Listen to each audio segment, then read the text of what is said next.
उनकी शादी क्या हुई, मानो आस पड़ोस के लोगों को सगल का एक और विषय मिल गया। एक ने कहा, देखा, भाभी की डेथ हुए 4 महीने भी नहीं हुए होंगे कि श्रीमान ने ब्याह रचा लिया। किसी ने रिमार्क किया, शादी करने में इनकी जल्दी देखकर लगता है जैसे जनाब इंतजार ही कर रहे थे कि पहले वाली कब लुढ़के और ये दूसरी ले आएं। एक बुजुर्ग ने मानो अंदर की बात खोलते हुए कहा, अरे भैया, पहले वाली तो इनसे वैसे भी तंग आ चुकी थी। रोज देर गए रात में घर लौटना, ना घर द्वार का ख्याल, ना कोई जिम्मेदारी। वह बेचारी तो घर की चक्की में ही पिसकर खत्म हो गई। एक ने बात बढ़ाई, बस इन्होंने तो बीवी को बच्चा पैदा करने की मशीन समझ रखा है। देखा नहीं, 5 बरस में उसे 3 बच्चों की अम्मा बना दिया। कहते हैं जब मरी उस समय भी वह पेट से थी। जितने मुंह उतनी बातें। राधा किशन बाबू और मालती के जोड़े पर हर एक का आपन टेढ़ा नजरिया था। नक्छेदी भाई कहने लगे, अरे जिसे राधा किशन ब्याह कर लाए हैं वह कौन सी सती साध्वी है। ससुरी हमारे गांव की ही तो है। उसके लक्षण भला कौन नहीं जानता। अच्छा हुआ जो भाग्य से राधा किशन की तरह दूसरी बार घोड़ी चढ़ने वाला दूल्हा इसे मिल गया। राम सजीवन बोले, भैया, अपन को तो खतरा ही लगता है। अब तुम ही सोचो, पहले से राधा किशन के 3 बच्चे हैं। अगर यही रफ्तार इन्होंने जारी रखी तो प्यारे भाई बुढ़ापे से पहले ही इनकी कमर टेढ़ी हो जाएगी। लखनलाल ने अपनी आशंका प्रकट करने लगे, हमें तो डर लगता है कि इस सौतेली महतारी की इन मासूम बच्चों के साथ किस तरह पटेगी बैठेगी। लोगों की इन टेढ़ी मेढ़ी बातों का राधा किशन और मालती पर कितना असर होता था, यह आंकना तो कठिन था, किंतु यह निश्चित तौर पर कहा जा सकता है कि इन दिनों राधा किशन में काफ़ी बदलाव आ गया था। अब वह दफ्तर से सीधा घर आ जाया करता था। पहले की तरह उसने बात बात पर बच्चों को झिड़कना बंद कर दिया था, बल्कि इसके उल्टे दफ्तर से लौटते वक्त शाम को वह उनके लिए कुछ न कुछ खाने पीने की चीज़ें साथ ले आता। बच्चों के लिए हर शाम कुछ न कुछ लाने का कार्यक्रम जब लंबी अवधि पकड़ने लगा तो मालती से रहा न गया। एक दिन उसने कह ही दिया, मैं तो कहूँ बाजार से यह सब रोज़ लाने की बजाय तुम मुझसे बता दिया करो कि क्या खाना है, मैं खुद बना दिया करूँगी। अब तुम ही कहो, आज जो तुम लाए हो या पाव भर बर्फी 10 रुपए की तो होगी ही, और मैं कहूँ इसी 10 रुपए में घर में कोई ऐसा पकवान बन सकता था जिसे पूरा घर भर पेट खाता। राधा किशन सोचते थे, मालती गांव की लड़की है, उसे शहर की बर्फी मलाई की चाह होगी। आज उन्होंने उसका जवाब सुना तो तबीयत झक रह गई। राधा किशन ने मुस्कुराकर कहा, तुम ठीक कहती हो, कल रविवार है, सुबह के नाश्ते में हलवा हो जाए। बहुत दिनों से बच्चों ने भी नहीं खाया, सो हम सब कल डटकर चखेंगे। हलवे की बात सुनकर बच्चों की जीभ में पानी आ गया। टिंकू बोला, नहीं मम्मी से हमारी मम्मी जैसा हलवा भला कैसे बनेगा।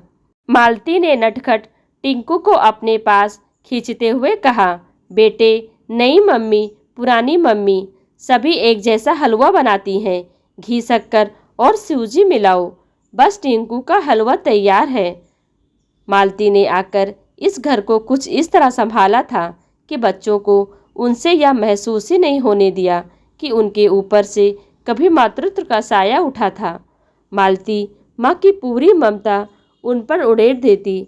बच्चों की देखभाल, घर का सारा कामकाज और उसके राधा किशन की ज़रूरतों का ध्यान रखते हुए वह सीमित आमदनी में गृहस्थी चला रही थी। उसने घर को कुछ इस तरह संभाला था कि ऐसा लगता ही नहीं था कि इस घर में साल भर पहले कोई तूफान गुजरा था। इन सब के बावजूद भी आस पड़ोस के लोगों की नज़र में वह माँ नहीं थी, वह सौतेली माँ थी।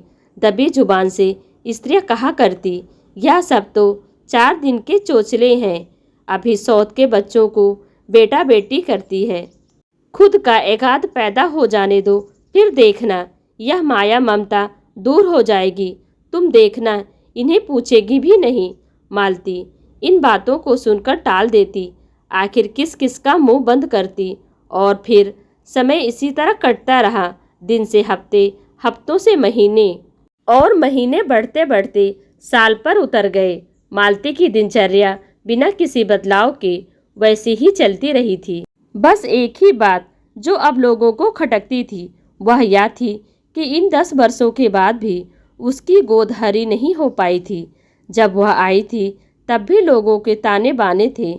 जब वह राधा किशन और बच्चों के साथ गृहस्थी में घुल मिल गई तो सुनने को मिला कि इसका व्यवहार एक दिखावा है। जब इसके बच्चे होंगे तब यह इन बच्चों की दुर्दशा कर देगी। और अब जब उसके बच्चे नहीं हुए तो भी लोगों ने उसे नहीं बख्शा। उस दिन चमेली मौसी कहने लगी कि राधा किशन के भाग्य में यह जन्म जली बांझी लिखी थी। बात तो उन्होंने बड़ी दबी जुबान से कही थी, पर वह मालती के कान तक पहुंच गई। उसने सुना तो न जाने कैसे आंखों के कोर से 2 बड़ी बूंदें टपक गई। किसी औरत की गीली आंखों में छलक आई बाबत को पढ़ना कोई सहज बात नहीं है। जिस विकसित मातृत्व की छांव में 3-3 बच्चे पल रहे हों, उसी को बांझ कहना कितना उचित होगा। क्या बांझ की परिभाषा किसी स्त्री द्वारा प्रसव वेदना सहकर संतान उत्पत्ति करने भर से जुड़ी है? मालती, जिसने अपने मातृत्व को इन बच्चों के साथ पूरे तौर पर जोड़ लिया है, उसे बांझ कहना कहीं मातृत्व का अपमान तो नहीं हो जाएगा? पर कतरनी की जुबान चलाने वाली चमेली मौसी जैसी स्त्रियों के पास इतना सब सोचने का समय कहाँ है? फिर एक बात और भी तो है, बांझ तो उसे कहा जाता है जिसमें प्रजनन क्षमता ही ना हो। जहाँ तक मालती का प्रश्न है, उसने तो सोच समझकर बांझपन ओढ़ रखा था। उसे लगा था कि इन बच्चों की परवरिश में कोई कमी ना रहे। वे बच्चे जिनकी माँ बनने का दायित्व इस घर की दहलीज में कदम रखते ही उसे मिला था। कोई यह ना कह सके कि खुद के बच्चे हो जाने के बाद मालती ने सौत के उन बच्चों को तिरस्कृत करना शुरू कर दिया जिन पर कभी वह जान छिड़का करती थी। इसी उपापोह में एक दिन उसने मन ही मन निश्चय कर लिया कि अपनी कोई संतान नहीं होने देगी। पिछली बार जब वह अपनी माँ को देखने मायके गई तो वहाँ कुछ ज़्यादा ही रुक गई। उस बार लौटने पर राधा किशन मालती पर बहुत बिगड़े थे। कहने लगे, तुम्हें मायके पहुंचकर यहाँ का ख्याल ही नहीं रहता। तुम इन बच्चों को भूल भी जाती हो। और अपनी नम हो आ रही आंखों को छिपाते हुए मालती ने सकुचाते हुए बताया, इस बार बच्चों की खातिर ही देर हो गई। तुम भरोसा रखो जी, अब मैं सारा जीवन बच्चों की जिम्मेदारी अच्छी तरह निभा सकूंगी। भावावेश में वह कह गई, अब मैं चमेली मौसी की बांझ नहीं हूँ, बल्कि अपने पूरे 3 बच्चों की माँ हूँ। राधा किशन मालती को एकटक देखे जा रहे थे। उन्हें लगा जैसे मालती उनकी दूसरी औरत नहीं, बल्कि वह पहली पत्नी शोभा का ही प्रतिरूप हैं। वे केवल इतना ही कह पाए, भला ऐसी क्या जल्दी थी?